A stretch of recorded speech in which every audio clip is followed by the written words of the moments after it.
Monde quotidien d'aujourd'hui, mardi 26 mars 2024.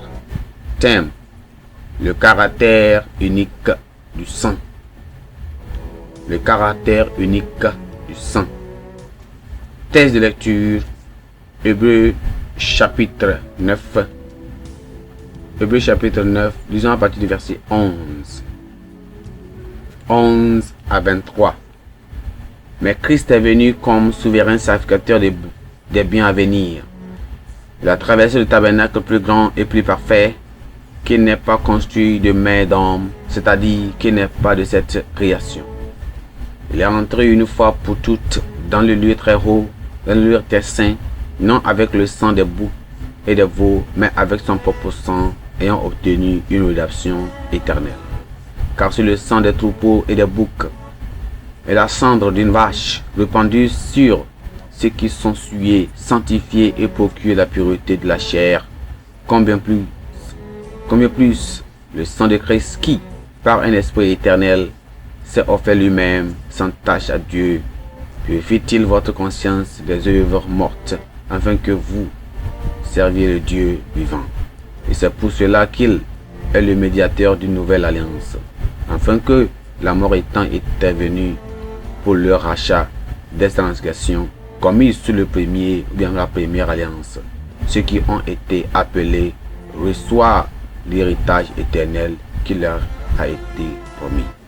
Car là, il y a un testament. Il est nécessaire que la mort du testateur soit constatée. Un testament, en effet, n'est valable qu'en cas de mort, puisqu'il n'a aucune force, mais qu'il force tant que le testateur vit.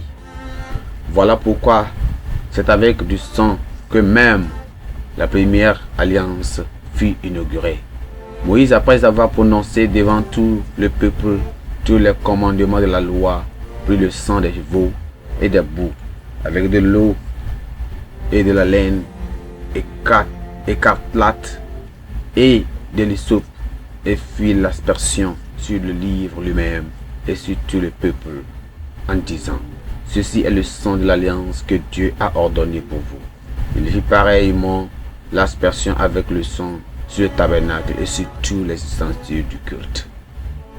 Et presque tout, d'après la loi, est purifié avec le sang. Et sans effusion du sang, il n'y a pas de pardon. Il était donc nécessaire, puisque les images des choses qui sont dans les cieux devaient être purifiées de cette manière, que les choses célestes elles-mêmes le fussent par des sacrificateurs plus excellents que ceux-là. Amen. Verset clé sur le verset 22. Et presque tout, après la loi, est purifié avec le sang, et sans effusion de sang, il n'y a pas de pardon. Amen.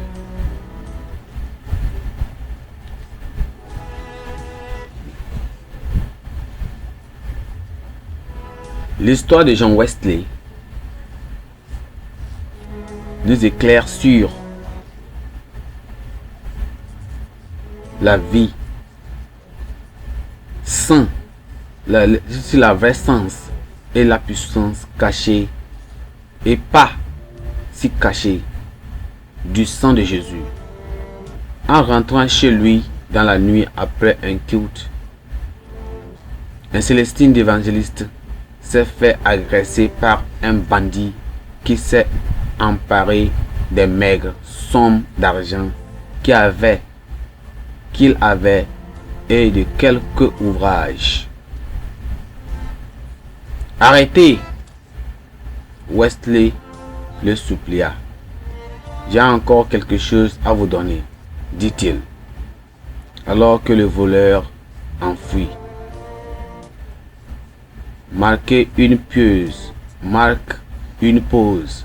Wesley tire la dernière salve. Mon ami, dit Wesley, il se peut que tu regrettes cette vie. Si c'est le cas, voici quelque chose dont il faut se souvenir, le sang de Jésus nous purifie de tout péché. Sur ce, le voleur incrédule et peu impressionné disparut dans la nuit, tandis que Wesley priait pour ce que Dieu l'interrompe. Sa mauvaise vie et le sauve. Plusieurs années plus tard, la confirmation de la réponse du ciel à cette puissante prière se réalisa. Cet homme vint saluer Wesley après un culte dominical, lui révélant que le visiteur désormais, un homme d'affaires prospère, était le bandit qui avait volé l'homme de Dieu. Je vous dois tout mon succès, dit l'homme d'affaires. Transformé, Wesley lui répondit.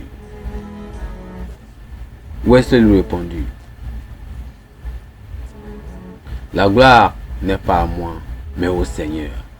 Pas à moi, mais au précieux sang de Christ, qui nous purifie de tout péché. Comment pouvons-nous apprécier la grande puissance de ce sang unique, si ce n'est pas le message qui transmet très clairement et puissamment cette phrase?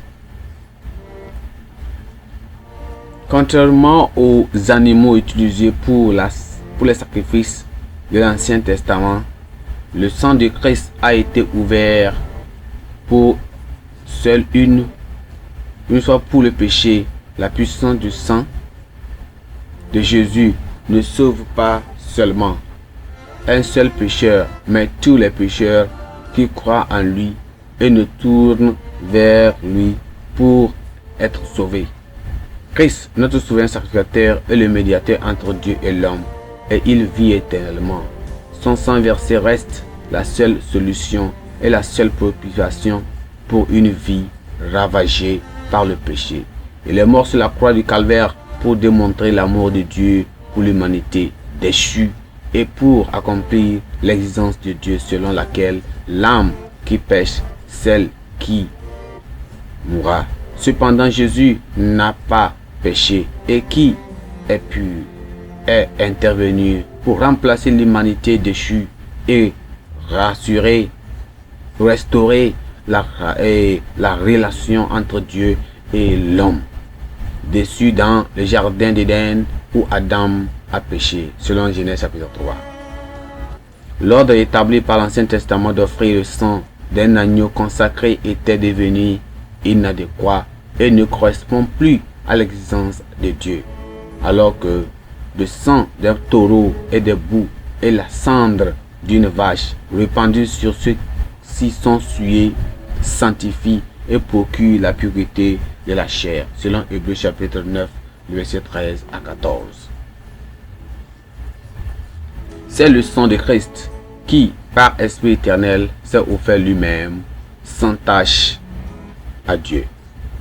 Peu importe, complètement et divinement, purifiez votre conscience des œuvres mortes afin que vous serviez le Dieu vivant. Le sang de Jésus demeure efficace et puissant pour sauver tous les pécheurs qui croient en lui aujourd'hui.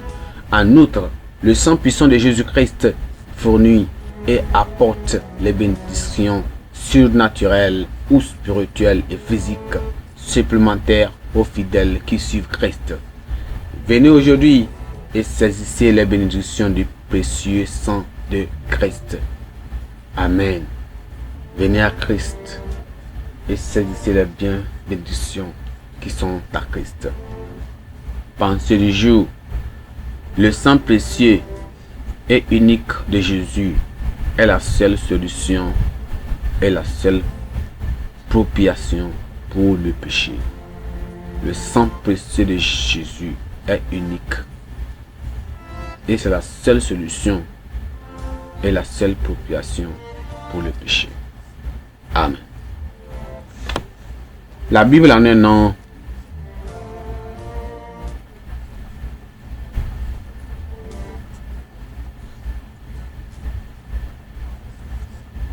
Marc, chapitre 11 à 13.